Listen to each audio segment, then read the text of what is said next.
हमें वो याद है जो लाठियां हमारी कमर पे पड़ी हैं। समर्थन से क्या कुछ होने वाला है? हमारे समर्थन से बहुत बड़ा परिवर्तन होने वाला है। अब उन लाठियों को हम अपनी वोट की टी में बदलने का काम करेंगे। कांग्रेस की टी टी टी कराकर लोकसभा में आवाज को बुलंद करने का। समाज की लगभग 1.25 लाख वोट यहाँ पर है।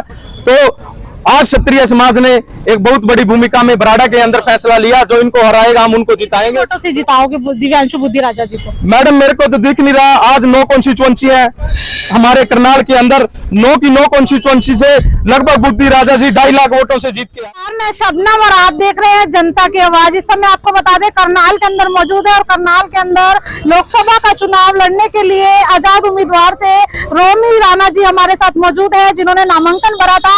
आज जो अपना नामांकन वापस ले लिया है। और कांग्रेस की बात करें तो कांग्रेस दिव्यांशु बुद्धिराजा को अपना समर्थन दे दिया। इनसे एक बार बातचीत करते हैं। जी सर, पहले आपने जो है नामांकन भरा आजाद उम्मीदवार से, अब जो है आपने दिव्यांशु बुद्धिराजा को समर्थन दे दिया है। देखिए, हमने नामांकन भरा इस सरकार के खिलाफ, इसके अहंकार के खिलाफ, जो इसकी कूटनीतियां थी उनके खिलाफ।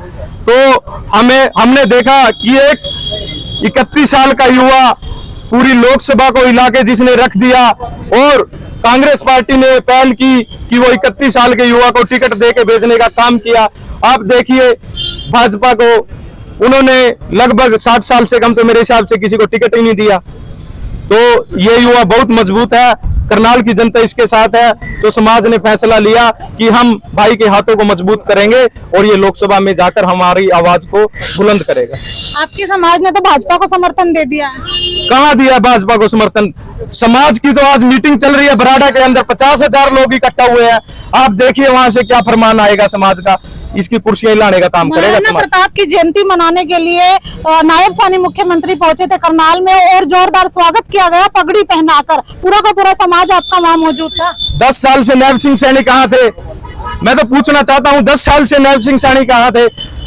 आज सुबह महाराणा प्रताप जी के स्थल पर पहुंचकर भाई दिव्यांशु बुद्धिराजा ने वहां पर नतमस्तक प्रणाम किया और उनके शौर्य की गाथा जन जन तक बताई। और उन्होंने वहां पर हमें विश्वास दिलाया कि हम आपकी आवाज को बुलंद करने का काम करेंगे, और वहीं हमने उनको समर्थन दिया। आप कांग्रेस की बात करें तो उन्हीं के नेता साथ नहीं है दिव्यांशु बुद्धिराजा जी के साथ, अकेले ही प्रचार प्रसार करने में लगे हुए हैं दिव्यांशु बुद्धिराजा जी। देखिए आप कौन से नेता की बात कर रहे हैं, मेरे को तो पता नहीं कौन सा नेता साथ नहीं है। आप गाँव नेता साथ नहीं है। बड़े नेता कौन है? बड़े नेता सभी नेता उनके साथ है। करनाल के बड़े नेता तो आप जानते ही। करनाल के सभी बड़े नेता उनके साथ है। वो गाँव में प्रचार कर रहे हैं, शहरों में प्रचार कर रहे हैं, उनकी ड्यूटियां लगी हुई है। और जल्दी वो एक मंच पे आपको 13 तारीख को देखने में मिलेंगे। और ये सिर्फ एक हवा फैलाया हुआ है कि इनके साथ कोई नेता नहीं है। उनके साथ नेता नहीं जनता भी है। पूर्व एमएलए की बात करें तो वो भी उनके साथ दिखाई नहीं देती कभी। पूर्व एमएलए, मैंने मैडम कहा है कि पूरी जनता उनके साथ है। आज जन समर्थन उनके साथ है और जन समर्थन से ही नेता बनते हैं। तो मैं ये कहूंगा करनाल की जनता को भाई बुद्धिराजा को वोट देकर मजबूत बनाएं। आपके समर्थन से क्या कुछ होने वाला है? हमारे समर्थन से बहुत बड़ा परिवर्तन होने वाला है। हमारे समाज की लगभग 1.25 लाख वोट यहाँ पर है। तो आज क्षत्रिय समाज ने एक बहुत बड़ी भूमिका में बराड़ा के अंदर फैसला लिया, जो इनको हराएगा हम उनको जिताएंगे। तो आज ये फैसला पूरे प्रदेश के अंदर गूंज गया और मनोहर लाल की कुर्सी का पावा तोड़ने का काम ये समाज करेगा। कहीं ना कहीं देश हित की बात करती है भाजपा, लेकिन कांग्रेस ने क्या कुछ किया है सब तक? देखिए मैं तो इनका इतना कह सकता हूँ, आप देख सकते हैं गुजरात के अंदर क्षत्रियों की पगड़ियां उछाली, बहन बेटियों की साड़ियां खींची। ये भाजपा की कारनामे मैं आपको बता रहा हूं। और पता नहीं क्या क्या करे शाम हो जाएगी मैडम जी, कारनामे बहुत ज्यादा है। पूरे देश को पता है इलेक्ट्रो बॉन्ड के जब पर्चे आए सामने तो इनके राष्ट्रभक्ति के पर्चे सब पूरे देश में लग गए। तो जनता की बात करें, जनता का तो सपोर्ट भाजपा की तरफ जा रहा है। आपके पास कोई मीटर है, थर्मोमीटर है, माप सकते हो आप उसमें भाई किसका कितना है। वो तो मैडम जिस दिन वो वहां पर चूं देसी बटन दाबेंगे उस दिन पता चलेगा कि किसका समर्थन है, किसका वोट है। अब जनता ने मन बना लिया है, इस बटन को, कांग्रेस के हाथ वाले बटन को पूरा घिसा के छोड़ देंगे।